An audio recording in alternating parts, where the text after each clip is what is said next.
দেখা যাচ্ছে এটা আমি এখন পরিমাপ করব। অরিজিনাল বাজে।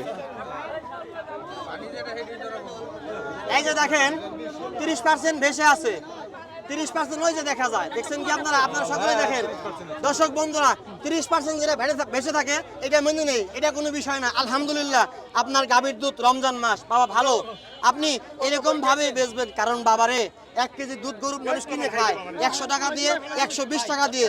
সেই দুধে যদি আপনারা পানি দেন তাহলে এই হিসাব কিন্তু আপনাকেই দেওয়া লাগবে। যাদের গাভীর দুধ অনেক ঘন হয় এবং কি 30% থাকে তাদেরকে আমরা বালতিতে থাকি। আজকে আমরা 3 জন বিজয়ীকে মুরব্বীর সাথে আমরা বালতি উপহার দিব। পরবর্তী হাতে নেন বাবা, হাতে নেন। আপনাকে এই যে দ্বিতীয় পুরস্কার কাকা, এই যে বালতি পুরস্কার পাইলেন, আপনার কেমন লাগলো? ভালোই লাগলো। এই যে ভাইয়ের হাতে একটা বালতি দিলাম, আপনার উদ্দেশ্যে কিছু বলেন। যারা দুধে পানি দেয় তাদের উদ্দেশ্যে কিছু যারা বলেন। দুধে পানি দেয় তাদের মধ্যে বেইমান নাই, তাদের মাথায় ডাইরেক্ট পানি দুধ দিবেন। আচ্ছা আচ্ছা, এতে আলহামদুলিল্লাহ। ঠিক